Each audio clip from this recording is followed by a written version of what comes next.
Advocate എം.ആർ. Abhilash, ഇന്ന് മന്ത്രി ഈ വിധിയെ പ്രതിരോധിക്കുന്നത് പോലീസിന്റെ അന്വേഷണത്തിലെ വീഴ്ച മാത്രമാണ് കോടതി ചൂണ്ടിക്കാട്ടിയിരിക്കുന്നത്, എന്നെക്കുറിച്ചോ ഈ പ്രസംഗത്തെക്കുറിച്ചോ അങ്ങനെ ഈ വിധിന്യായത്തിൽ പറയുന്നില്ല, അതുകൊണ്ട് ഞാൻ എന്തിന് രാജിവെക്കണം എന്നാണ് സജി ചെറിയാൻ സ്വീകരിക്കുന്ന പ്രതിരോധം.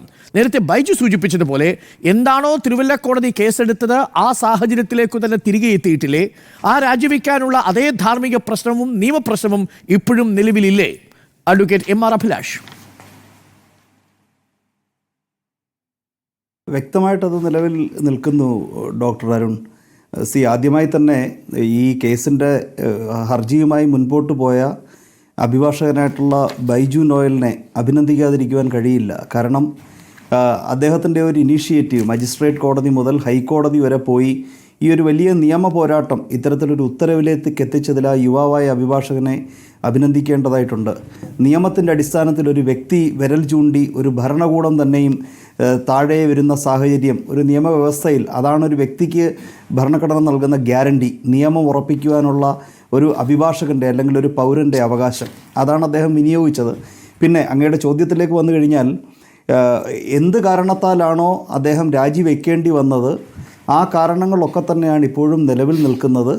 അദ്ദേഹത്തിന് ക്ലീൻ ചിറ്റ് കൊടുത്തുകൊണ്ടുള്ള ഒരു പോലീസ് റിപ്പോർട്ടാണ്, അതിൻ്റെ പുറത്ത് മജിസ്ട്രേറ്റ് കോടതി പാസ്സാക്കിയ ഉത്തരവാണ് ഹൈക്കോടതി അസാധുവാക്കിയിരിക്കുന്നത് എന്നതുകൊണ്ട് തന്നെ ഇപ്പോൾ അദ്ദേഹത്തിനെതിരെ ഒരു അന്വേഷണം നടക്കുന്ന സാഹചര്യത്തിൽ ഹൈക്കോടതിയുടെ ഈ ഉത്തരവിൻ്റെ 17-ാം പാരഗ്രാഫിൽ പ്രകടമായിട്ടുള്ള ഫൈൻഡിങ്സ് ഉണ്ട്, ഒബ്സർവേഷൻസ് ഉണ്ട്. അതിൻ്റെയൊക്കെ അടിസ്ഥാനത്തിൽ വളരെ ഗൗരവകരമായിട്ടുള്ള കാര്യമാണ് ഇത്തരത്തിലൊരു ഐവാഷാക്കി അതായത് വൈറ്റ് വാഷ് ചെയ്ത് കളയാൻ കഴിയുന്ന ഒരു കാര്യമല്ല എന്നുള്ള ഹൈക്കോടതിയുടെ നിരീക്ഷണത്തിൻ്റെയും ഫൈൻഡിങ്ങിൻ്റെയും അടിസ്ഥാനത്തിൽ തന്നെയാണ് ശാസ്ത്രീയമായ തെളിവുകളോടുകൂടി യുക്തിസഹമായിട്ട് മാധ്യമപ്രവർത്തകർ ഉൾപ്പെടെയുള്ള സാക്ഷികളെ വിസ്തരിക്കേണ്ടതായിട്ടുണ്ട് എന്ന ആവശ്യകതയൊക്കെ മനസ്സിലാക്കിക്കൊണ്ട് തന്നെയാണ് ബഹുമാനപ്പെട്ട ഹൈക്കോടതി ഇത്തരത്തിലൊരു ഉത്തരവ് പാസ്സാക്കിയിരിക്കുന്നത്.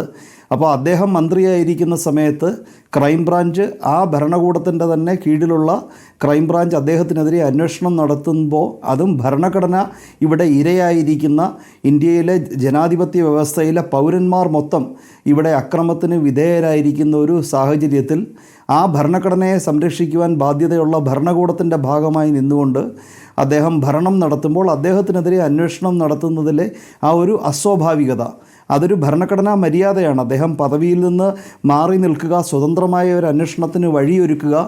എന്തൊക്കെ കാരണങ്ങൾ കൊണ്ടാണോ ഈ ഒരു രാഷ്ട്രീയ പാർട്ടിയുടെ പ്രവർത്തകരായി ആ സമ്മേളനം കേട്ട വ്യക്തികളിൽ നിന്ന് മാത്രം ഇത് ഭരണഘടനയെ അവഹേളിക്കുന്നതാണോ എന്നൊരു ചോദ്യം ചോദിച്ചല്ല എന്നതൊരു ഉത്തരത്തിലൂടെ ഇതിനകത്ത് കുറ്റമൊന്നും ചെയ്തിട്ടില്ല എന്ന് കണ്ടെത്താൻ എന്താണോ പോലീസിനെ പ്രേരിപ്പിച്ചത് ആ സാഹചര്യങ്ങളൊക്കെ തന്നെ ഇപ്പോഴും നിലവിൽ നിൽപ്പുണ്ട്. ഇതൊരു ഭരണഘടനാ മര്യാദയാണ്.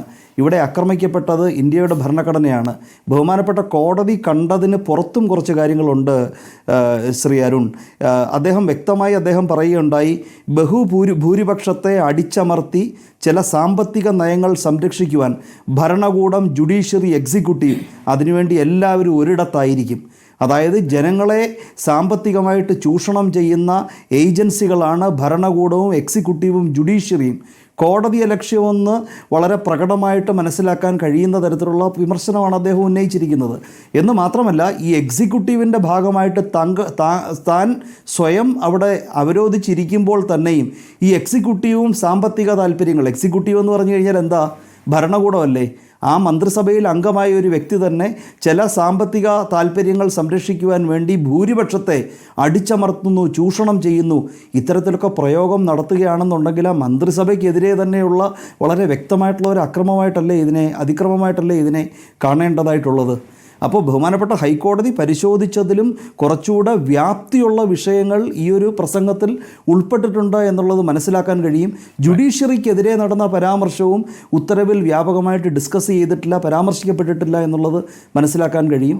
അദ്ദേഹം ഇപ്പോൾ അന്വേഷണം നടക്കുന്ന വേളയിൽ അദ്ദേഹം മാറി നിന്നിട്ട് സ്വതന്ത്രവും നീതിയുക്തവുമായ അന്വേഷണം, DGPയുടെ നേതൃത്വത്തിൽ എങ്ങനെ സ്വതന്ത്രവും നീതിയുക്തവുമായ ഒരു അന്വേഷണം നടക്കുമെന്നുള്ളത് നാം കാണേണ്ടതായിട്ടുണ്ട്. പക്ഷേ ബഹുമാനപ്പെട്ട ഹൈക്കോടതിയുടെ ഉത്തരവതായതുകൊണ്ട് നിയമവ്യവസ്ഥയിൽ പ്രതീക്ഷയുള്ള ഏതൊരു വ്യക്തിക്കും ആത്മവിശ്വാസം നൽകുന്ന ഈ ഒരു ഉത്തരവ്, ആ ഉത്തരവിൻ്റെ അടിസ്ഥാനത്തിൽ അന്വേഷണം നടത്തേണ്ടതായിട്ടുള്ള ഉത്തരവാദിത്വം കേരളത്തിലെ മന്ത്രിസഭയ്ക്കുണ്ട്.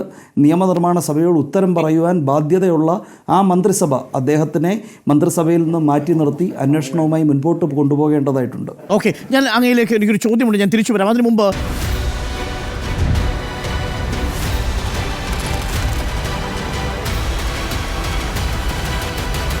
Debate with Dr. Arun Kumar.